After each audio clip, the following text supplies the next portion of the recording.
lá nos cursinhos preparatórios. Vamos lá. Você ganhou visibilidade, ficou famoso, digamos assim, na época do Alfa. Você saiu do Alfa e foi pro Focus, isso? Que são os dois cursinhos bem fortes. Não foi direto esse processo. Eu saí do Alfacom em 2014, em agosto de 2014, e aí, assim que eu saí sem emprego, né? Eu saí assim, tipo, tchau! Sabe? Eu não tinha um plano B.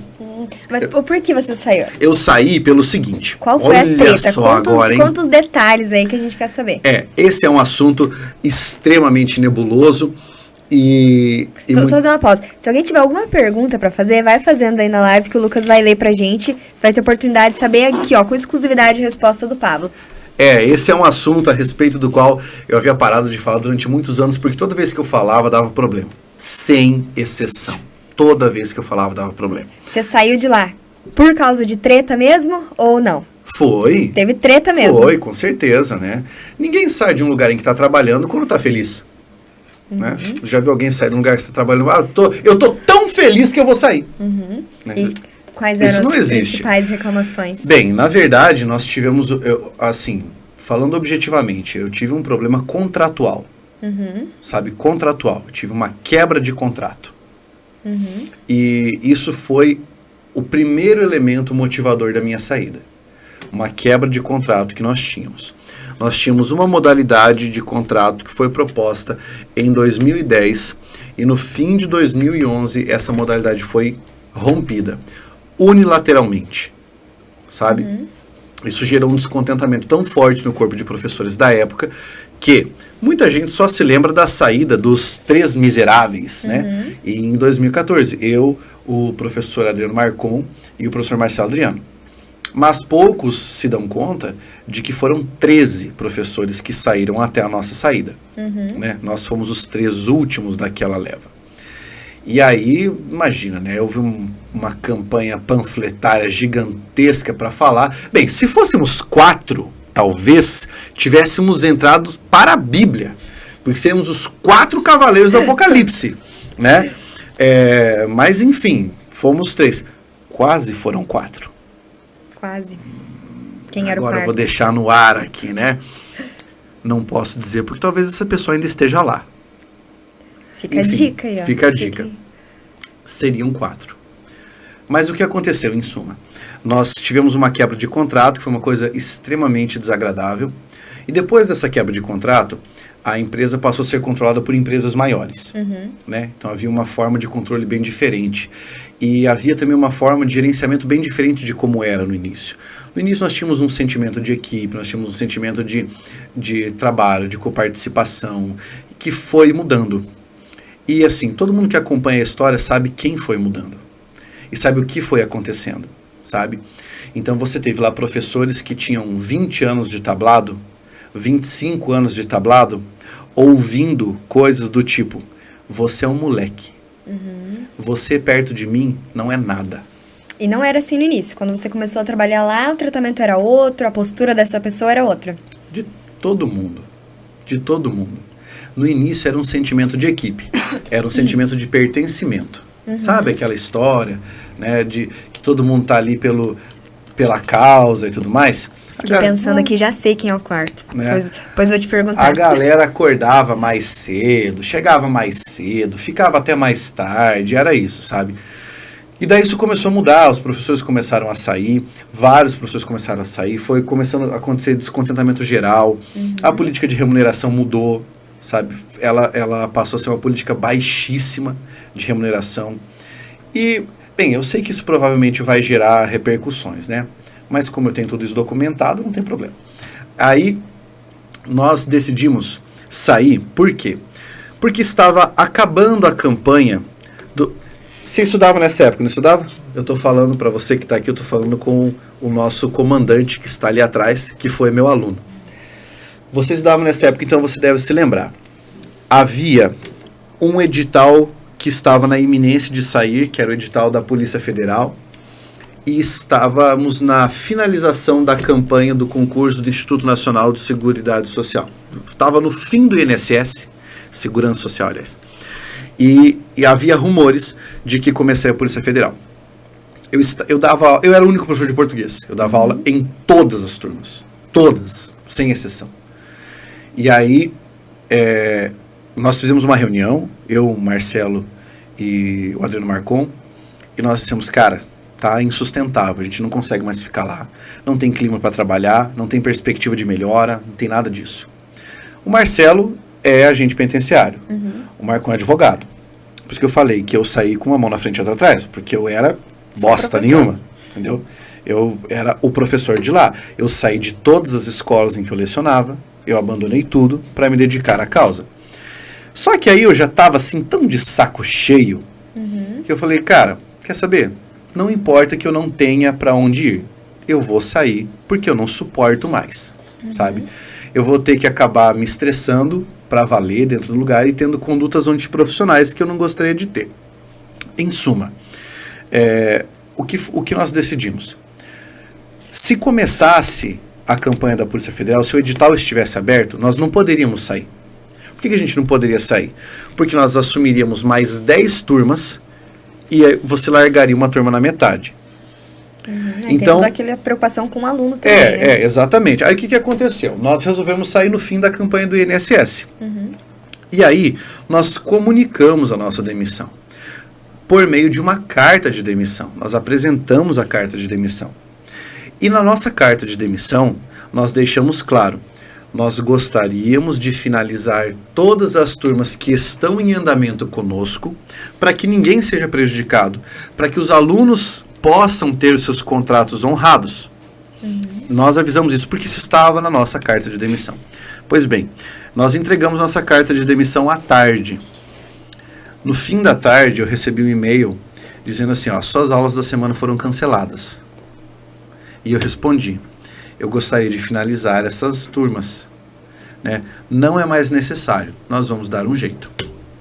Nós apresentamos nossa carta de demissão na quinta-feira, se minha memória não falha.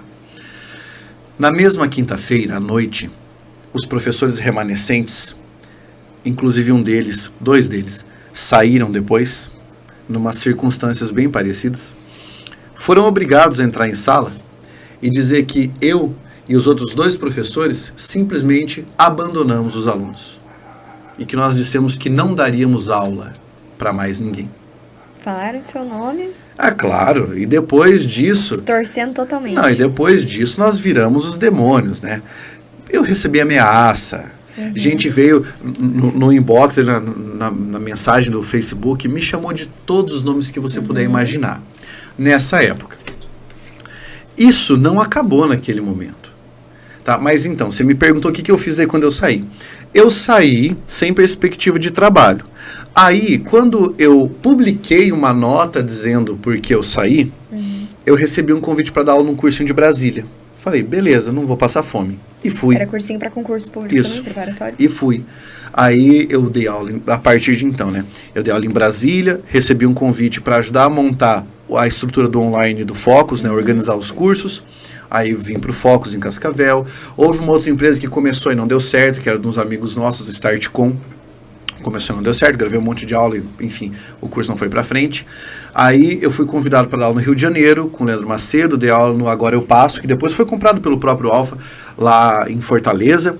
Eu fui professor durante 2 anos da Casa do Concurseiro, dei aula no Gran Cursos, enfim. Aí eu fui viajando o Brasil. Rodou bastante. Né, rodei bastante nesse processo. Até que foi o ano de 2018, eu não me lembro assim certamente a data, mas começaram a fazer uma propaganda patrocinada na internet com um evento cujo nome era A Verdade sobre 2014. Esse documentário já foi removido do YouTube. Se você que está assistindo tiver esse documentário, por gentileza me mande. Mas esse documentário foi, acho que ocultaram, né? Colocaram no modo privado. Fizeram um evento para lançar o documentário.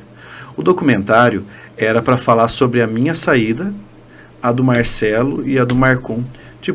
5 anos depois da saída. Eu acho que foi feito por parte dessa empresa? Foi. Eles fizeram esse documentário? Os funcionários estão no documentário. Uau. Inclusive... Como se foi importante, né? Um dos professores chave no documentário saiu da empresa e receber o mesmo tratamento que eu recebi. De virar persona não grata, sabe? De virar inimigo público. Então, e ele participou do vídeo. Mas criaram assim, ó, colocaram depoimento de um aluno, gente se emocionando, falar que a gente acabou com o sonho da pessoa. Agora sim, vamos falar objetivamente. Eu era um profissional, um professor, estava descontente no local em que trabalhava, entendeu? Por quê? Enfim, por diversas razões, porque quebraram o contrato, porque não estava contente com aquilo que estava acontecendo no trato com os professores e decidi mudar de emprego, certo? Aí eu recebi um julgamento gigantesco por parte dos concurseiros que estão trabalhando num lugar, mas estão estudando para passar num concurso público e sair desse lugar. Pois é. Sabe? Então, tipo, eu não podia mudar de emprego, mas eles podiam. Sabe? Porque virou uma torcida organizada. Sabe? Então, uma manipulação também, né? Eles fizeram pra que mas, assim, o pessoal pensasse dessa forma. Eu vou dizer pra você, tudo isso fez o quê? Tudo isso agitou o mercado. Fez as empresas venderem, sabe? Essa polêmica.